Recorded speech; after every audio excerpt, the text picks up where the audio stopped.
Please tell me you want to sell these. I'm going warp speed in pursuit of epic toys for New York Comic Con.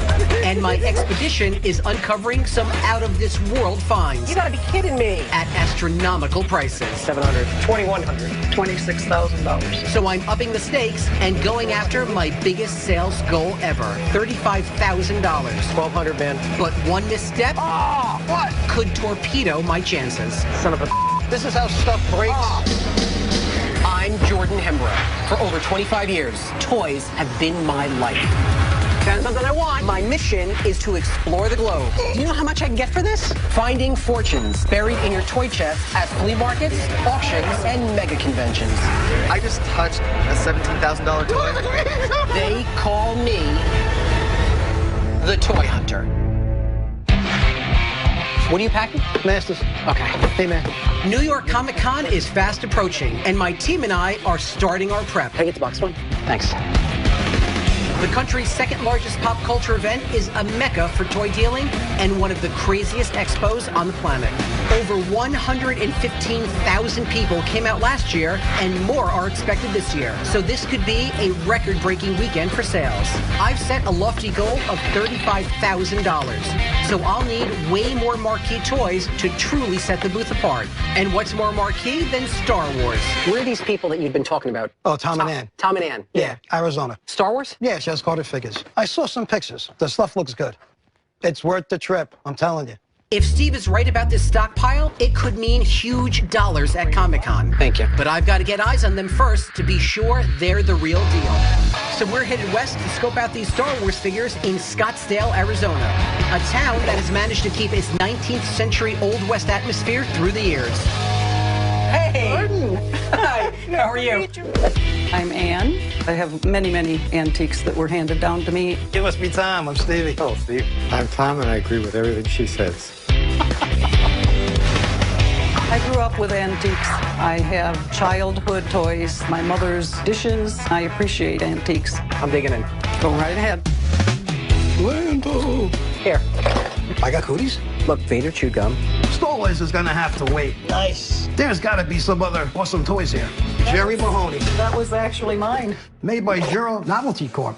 In the 1950s. I never had it when I was a kid, but I would go home from after school and watch the show. The original clothes, even the shoes. Wow. Paul Winchell is the creator of Jerry Mahoney. Paul Winchell was probably most famous for creating the voice of Tigger. Started in 1968, he voiced the lovable tiger for 33 years. Oh, he's got my ear! They're having too much fun. You gonna buy him? With the box, $150. I'll take it. You're coming home. Wow. An action figure 2-pack? This is really good. Look, Ronald McDonald. Oh, my God. That's by Hasbro Corporation. 1978. Can I open it up? Sure. The first Ronald McDonald was the weatherman, Willard Scott. A McDonald's down in Washington, D.C. hired Scott to be their new mascot. After the commercial ad, their sales increased 30%. Toys like this cross over, and there's a huge market for the advertising and restaurant stuff. Yeah. Nobody did it like McDonald's. How much you think you want to go home back to Jersey? $30. $30 is fine. $30 is fine? He says thank you. Huh, bringing Steve along on this dig is working out nicely. $75. That sounds pretty good. He is cleaning up. You want candy? But I can't forget why we came all the way out here. I thought you had Star Wars, too, like the originals. Take a look in that box right there. Wow. Oh, my God. This is the original Boba Fett from Empire Strikes Back. This figure first hit the shelves in 1980. Oh, look at that. This is nice. Wow. Now this is what led me here. Tom and Ann are sitting on a mega stash of vintage Star Wars. I wasn't expecting to see this many in this kind of condition in one place. Making Star Wars the centerpiece of my booth might be my ticket to hitting my sales goal. And a stash like this is one hell of a start. Why don't you check out that box? Bag or a box? I don't know. It's like, it's like a bag box. It's like a bag I wanted box. to protect the box. No way. It's the original shipping case. Yes. You're going to like these.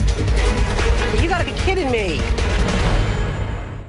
Steve and I are in Scottsdale, Arizona at Tom and Ann's, digging through what has turned out to be a treasure trove of Star Wars action figures. You gotta be kidding me. And I just stumbled across a box that has stopped me dead in my tracks. Oh, look at that. This is the find of a lifetime. Tom and Ann are sitting on what looks like an immaculate, complete set of Kenner's very first Star Wars figures. If they have even one complete set, we're talking tens of thousands of dollars. This is beyond Comic-Con Gold. This is Comic-Con Platinum. This is the original Princess Leia Organa from Kenner's Star Wars line, 1977. See on the back, the first 12 action figures? The very, very first 12 action figures ever released, we called them the 12-backs.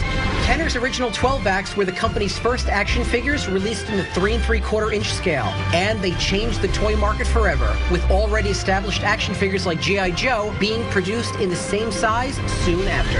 Carrie Fisher. She was only 19 when Star Wars came out. Do you know that? She was like a teenager. Who was her mother? $400? Debbie Reynolds. Her father was Eddie Fisher. Eddie Fisher. You got the Jawas. Wow. Look at this one. Who is that? Carrie Fisher? You've got a lot of doubles. This was the extras that I didn't give to my boys. My sons had a collection of the toys. These were supposed to replace what they did lose or break. Since they didn't, I have them now. Do me a favor. Start laying these out for me. One on top, one on the bottom. Let me see if I can do a set. Here, take Ben. One on top, one on the bottom. Jawas. Wow. Gently. Look at it. Take it all in. You've got 2 complete sets. Yeah. All right, I need all of this for New York Comic Con. I want to buy it all. Do you guys even have a number in mind? I have educated myself. All right. As is, just one of these sets of 12-backs could go for as high as $10,000, not to mention the rest of their incredible stash. For me to make any serious return on these, Ann has got to be somewhere south of 20 grand in her asking price. What did you come up with? I know that they're worth about $26,000. I know you have to make your money. I would be happy with $15,000. 15,000. 2 of almost every figure made, all in pristine condition. 15,000. Yes. I will do. Oh my God. I will do $15,000. Thank you. These figures carry a hefty price tag, but in this business, you've got to spend big to win big. This won't be an easy sale, but if the right buyers are at Comic-Con, this entire stash could command at least $30,000 altogether. And I'm confident enough to up my sales goal to a whopping $45,000 to take advantage of this incredible haul. Can I get a hug? Great. Oh, absolutely. Tom and Ann's was one-stop shopping for both Steve and I.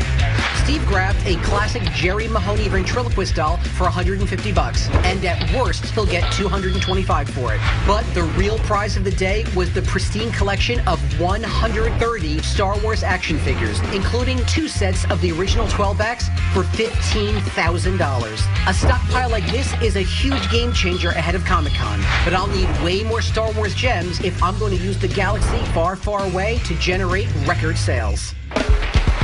So Steve and I are paying a visit to the self-proclaimed city for all seasons, Boca Raton, Florida, to see Greg the Itemizer, who is known for his massive collection of Star Wars and is always willing to sell, if the price is right. Vintage. I need vintage. I know. New York Comic Con's coming up around the corner. Greg said he had over 700 toys for sale. Actually, it's 932. My name is Greg, and I'm an inventory extraordinaire. I have Star Wars pretty much everywhere in the house, except in my bedroom. The inventory I have, it's worth about $43,000 on the open market. I think it's time to buy a house that Star Wars built. Man, you sure have inventory. That's got every vintage Kenner figure. Back in the day, I actually played with my toys. Loose figures are great, but for this stop to be worth it, I really need some ships and playsets. I still have all the original Kenner 1970s toys. They're in the boxes in the other room. I was very fastidious about keeping my Star Wars toys in good shape with all the boxes. All right. Vintage toys, you see. Huh? What do you want on this? Let me see. Can't you lose that list? How about 40? $40. Thank you. Oh, man, this is cool. This is the Return of the Jedi B-Wing fighter, made by Kenner, 1984. All of Kenner's ships from the Rebel fleet came with special features. By pushing down on R2-D2, the wings on the X-Wing opened to their attack position. The Y-Wing had battery-operated cannons, and the B-Wing's gyroscopic cockpit kept the pilot level no matter what direction he's flying. The B-Wing fighter was originally going to have a lot bigger role in the movie. The B-Wing short screen time was because it was hard to shoot the skinny fighter against the blue screen. We need this for New York Comic Con. I'll take that for New York Comic Con. Hell yeah. Let's see, I think it was going for... Yeah, we're going to get the chart. All right. $157.50 is what they had it at. All right. You squeaked out of 50 cents? Now, I know you've got to turn around and sell it again. How about 80? All right, I was going to actually say 75.50. But I'll do it 80. Thank you. Thank you. All right, put it on the side. Make a pile. Jordan! What? Turn around. Oh, Those are cool. oh my gosh. These are limited edition prop replicas from Master Replicas Company. This is the AT-AT from Empire Strikes Back. This is the Snowspeeder. They only made 750 pieces of this. This is one of my favorite vehicles, the AT-AT. All-terrain armored transport. Lucas used the Martian tripods from H.G. Wells' War of the Worlds as inspiration for the AT-ATs, the Empire's giant mechanical beasts designed to provide a psychological edge, as well as, of course, superior weapons. Will this be a super piece for New York Comic Con? It's cool as hell. This is the next evolution for toy collectors. Just think about it. You're a collector, you got every toy, you got every figure, you want something special. Boom. They're not vintage, but these replicas are not something you see every day, and they are perfect for New York Comic Con. Please tell me you want to sell these. I know what this is worth. The AT-AT's going for $1,500 or more right now. All right, so give me a realistic number that you want for me to take them right now. For me to part with them, it'd have to be $2,100. 2,100? 21. Yeah? We got a deal. I'll do 21. Thank you. Nice. Thank you. Thank you. Greg's house was locked and loaded with enough Star Wars cargo to definitely make my booth a one-stop shop.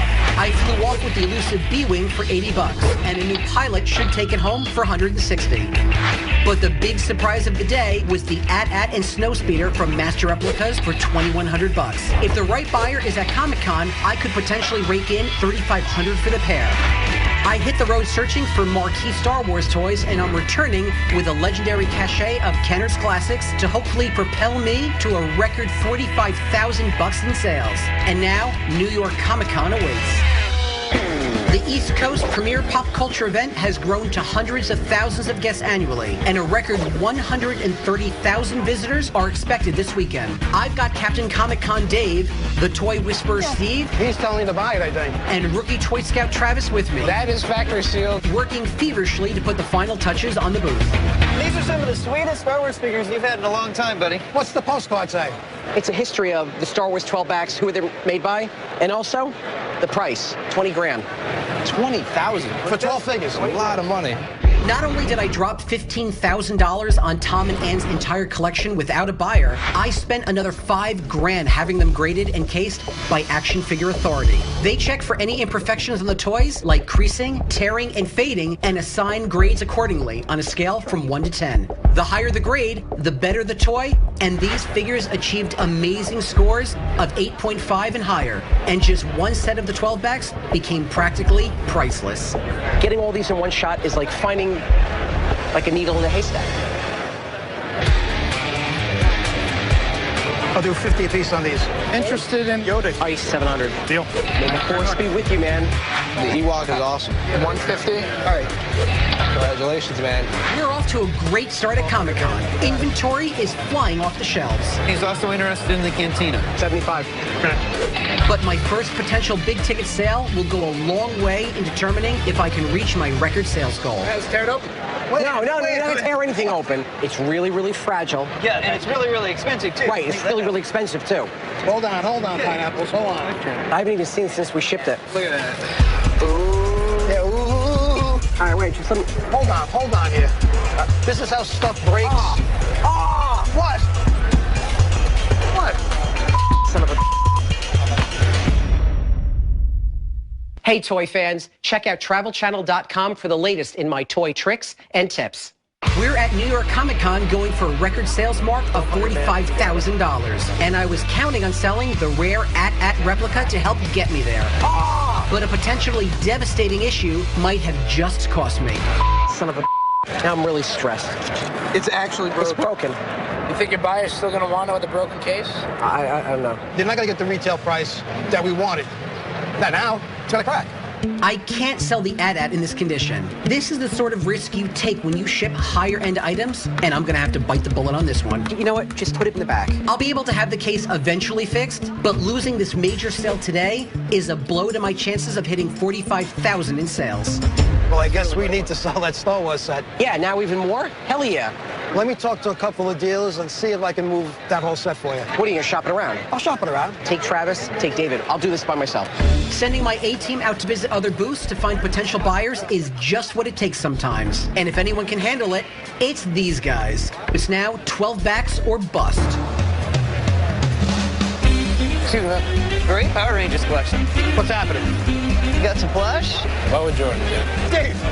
Long time no see, buddy. Hey, Travis, how are you? Remember me from C2E2? Yeah. We're really sweating it out here.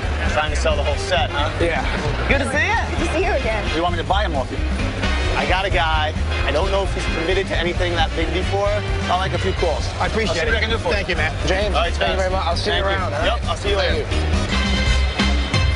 Hey, how'd it go? So I'm pretty sure I may have a buyer for him. Really? Bring him over. He's actually not here. We'd have to drive to him in Cape Cod. What? His name's Ray. He wants to start collecting. It's worth a chance. It's not ideal, but Travis may have found a lead on a first-time buyer with deep pockets and a desire to spend. Good job. Thank you. Got it. New York Comic-Con has rapidly drawn to a close, and although Star Wars did very well overall, missing out on the AT-AT sale and not finding a buyer for the 12 backs cost me, and I fell about $20,000 short of my goal. But Travis and I are setting sail for Cape Cod, chasing a last-second lead for a buyer. And the location he picked is a little puzzling. I'm Jordan. Ray Cataloni. How you Ray, doing, Jordan? how are you? My name is Captain Ray. I love the ocean. I grew up on the ocean. I'm aboard. Be careful with that. See you guys later. No. We're out on a boat today because I'm comfortable here. Oh, boy. Yep. Besides, if Jordan doesn't give me a good deal, they don't have to swim home. I've done toy deals in a lot of places, but never on a boat. There isn't a life preserver big enough for this toy chest. James told me that you were interested in starting a collection of toys. Let's go back to the beginning. Okay. Now, when I was about 7, 8 years old, Star Wars came out. So did the original 12-back Star Wars figures. The original 12 figures. Well, I'm trying to relive my childhood. And at the same time, I'd like to make an investment. Enjoy it for a little while. Okay. And then move it along. I did bring them for you. I did bring the setup that you wanted. Wow. This is like walking into a store in 1977. This is an ordinary set of 12 backs you got right here. I did notice that you had some other characters in here. You want, like, extra figures? You know, I like Greedo. Okay. And I like Walrus Man. And I like Hammerhead. I had a hunch these extra figures might come in handy. But more figures means more dollars. Let's see if Ray's really ready to pull the trigger. The price of the set is $25,000. That's a lot of fried clams. Well, you're buying the best of the best. Where do you get this figure? Where do you see 25,000? You mean to, like, actually break it down for you? Well, for this kind of financial commitment? Well, absolutely. Travis and I are in Cape Cod on the deck of Ray's boat, and the first-time toy collector is interested in the 12 backs. Wow. Just not the price. If we can't come to an agreement, I'll be walking the plank. Where do you get this figure? Where do you see 25,000? You mean to, like, actually break it down for you? For this kind of financial commitment? Well, absolutely. Here's the thing. I've got a Chewbacca right here. I've got a buyer back in New Jersey that wants to give me $6,500, okay? C-3PO. That's about $2,500 right there, the C-3PO. That's almost 10 grand just for these two figures. Would you drop 25,000 on these? I personally would. You could spend endless amount of time searching for these figures in this condition, and you may never find them again. This is one-stop shopping. It's getting your child back in one day. Hold on 1 second. 25,000, we got a deal. We can have some champagne. Gilligan can have some ginger ale. I will do a glass of that champagne and say yes. Oh, thanks, Jordan. You know what, this kid, he's becoming my good luck charm. The rookie came through big time on this one. Ray's purchase of the 12 backs sent me soaring past my sales goal with a record total of $48,000, ultimately making New York Comic-Con a huge success, even if we had to go into a little overtime to do it. Now, if I only packed my swim trunks. Do you have a toy that you think should be featured on our show? Go to toyhunter@travelchannel.com to submit your toy today. You never know, we might take the hunt to you.